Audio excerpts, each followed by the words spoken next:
Today on Dave Johnson's Wide World of Safety, we're talking with Mark Katchen. Mark is the managing principal of the Fillmore Group, a national environmental health and safety consultancy. Mark's a certified industrial hygienist, and he has a rather unique skill set, I think, for an EHS professional. His undergraduate degree is in psychology. He has a master's in environmental health and safety and an MBA in organizational management and marketing. Mark worked in the private sector for 17 years as an EHS professional before founding the Fillmore Group in 1997. Welcome, Mark. Well, thanks, Dave. It's good to be to here. you. Thank you. For starters, I thought you made the point that EHS performance and contributions really need to be applied to ESG, which is a business's environmental, social, and governance practices. And in doing some reading myself on ESG, Mark, came across some articles which say that, maybe ESG is the latest business buzzword. I don't know if you call it a buzzword, but I am interested. How do you define ESG? Well, I think it's an overarching concept, as you indicated, Dave, and I think it talks about an organization's commitment to the environment, to health and safety, and also how you govern and maybe the interaction with the entity and its community and other stakeholders.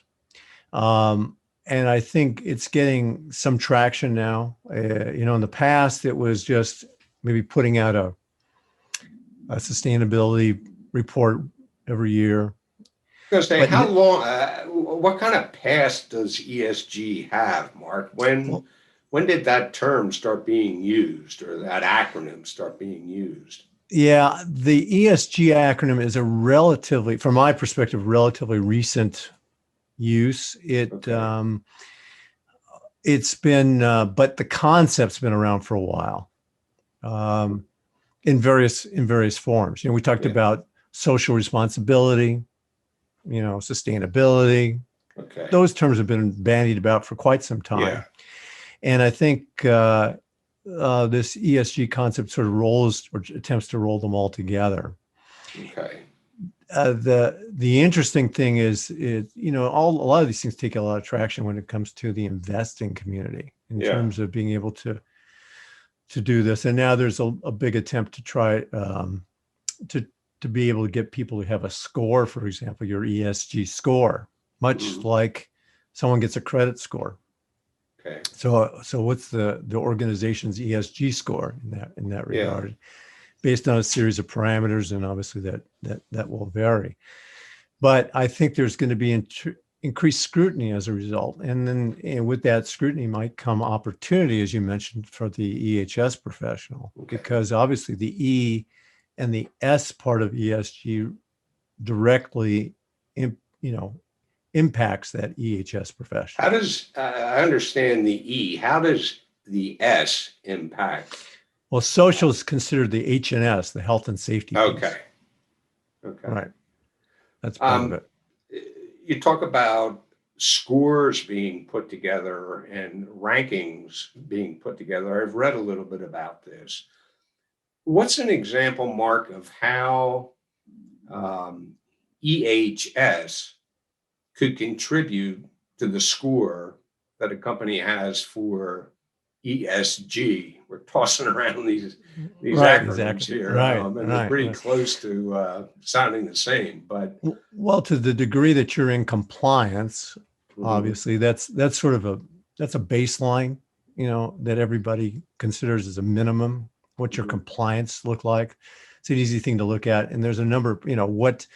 What does your OSHA 300 log, for example, your injury and illness profile look like? So those are two major areas that could go into the ESG score, if you would, from the EHS standpoint. Yeah.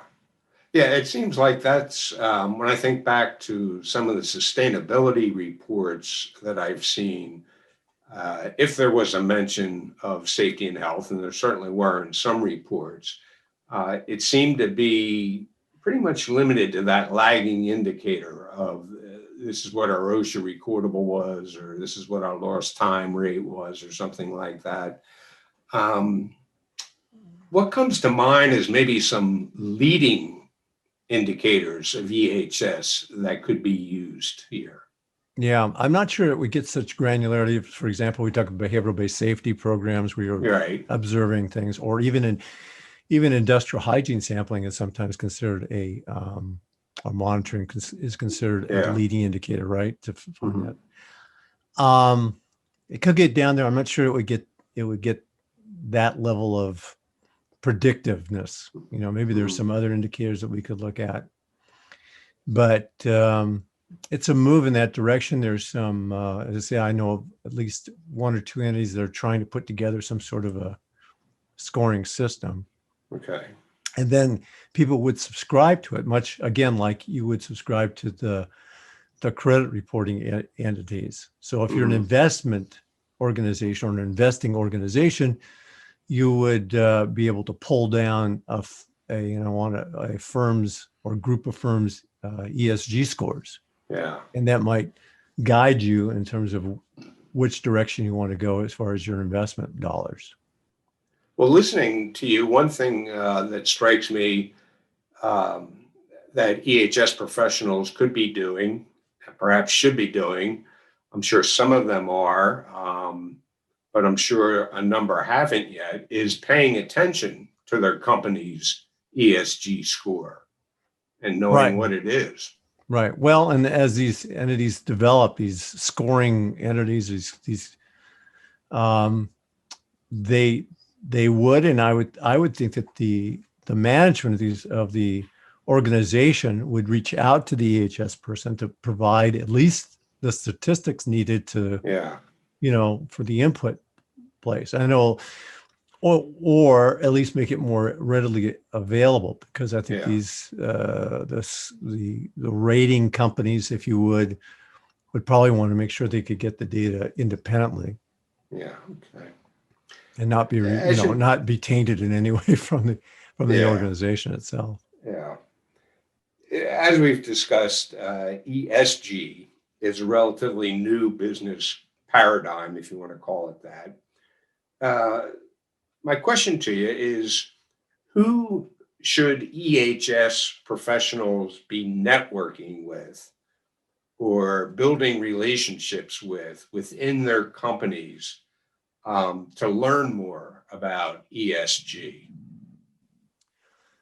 Yeah, I think it gets down on the finance side, and the investor relations side primarily. So I would think, investor relations, especially, obviously publicly held companies, those are the folks I think you need to reach out to, because they're the ones who are interfacing with the investment community in general. And those are the investment communities, the ones who are looking at or would want to utilize that ESG score that we were talking about. Yeah. Do you have any other thoughts about how professionals can educate themselves on ESG?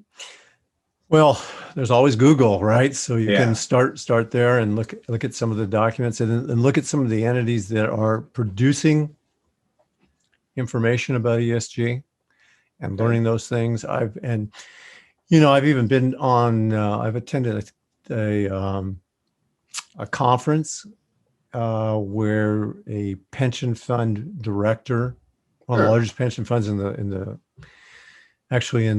country, the chair of that group was talking about these ESG related issues and what they're looking at, what they're expecting in terms of where they're planning to do an investment. So that's, that kind of discussion and dialogue is helpful. Yeah. Because you understand where they're coming from. Yeah. And there's plenty of those, I think, online, there's especially over the last year, they haven't stopped having those kinds of conferences. So I think they moved online. There's probably recordings that they could look at as well and listen to. So I think there's quite a bit of information that's available if people want to spend some time to to familiarize themselves with that. And it would seem to me this body of knowledge or this body of literature or webinars or conferences is only going to expand, right? As I would assume so. ESG becomes more popular. Right. Finally, any other points you'd like to make, Mark, about regarding ESG and its current and future importance to the EHS profession and professionals? Well, I think Dave, it comes to the same kind of theme that's been happening for many years now. I think the EHS profession has struggled because they've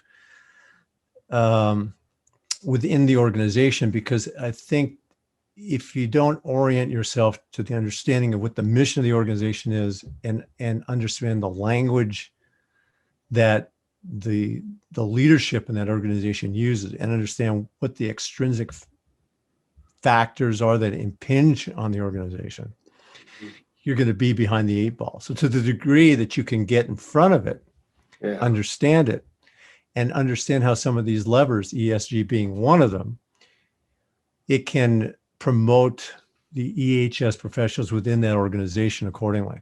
Well, Mark, thanks for taking the time to join with us today and talk about really what's going to be only I think, a larger issue on the radar screen of listeners of EHS professionals, environment, social and governance, ESG. And perhaps we are at a tipping point or a pivot point in the EHS profession. And the information that you've shared with us, Mark, the thoughts you've shared with us today, I think certainly can help make that pivot or help turn that corner in that tipping point. I got one last question for you, Mark. If listeners would like to know more about your Filmar group, just talk a little bit about what the Filmar group does and how, if they're interested, they can learn more about where they can go to learn more about it. Well, Dave, you can go to www.filmar.com. Okay. And that's one of the best sources. The Filmar group is a unique consultancy in the sense that our focus is around a series of forums that we facilitate in dealing with occupational health and safety, focus on environmental health and safety within the biopharma industry, and then also looking at product stewardship as it relates to the apparel and footwear industry and development of a restricted substance list. So that's our core work. And then we also have an academy, a training academy that we've developed with very high mission critical focused online training. That's customized training that we developed, as well as a network of 500 affiliates in 50 countries that we use to supply our various member groups with consulting services. So those are our three main areas of, so to speak, expertise and what we do. So it gives you a little bit what we do in a nutshell, but it's www.filmar.com is the place to. Well, interesting. Certainly not a traditional industrial hygiene or EHS consulting template, I guess, or model. Well, thanks again, Mark. I really appreciate you joining with us today. Dave, it's been my pleasure. Thank you for asking me. Sure. And I invite everyone listening to join us for the next in the series of Dave Johnson's Why World of Safety podcast, where each episode features a discussion with a special guest on key issues and trends impacting the environmental health and safety profession. It's a fast-changing world, as you know, folks, and we're here to keep you informed and add value to your work and your career. Thanks for joining us today.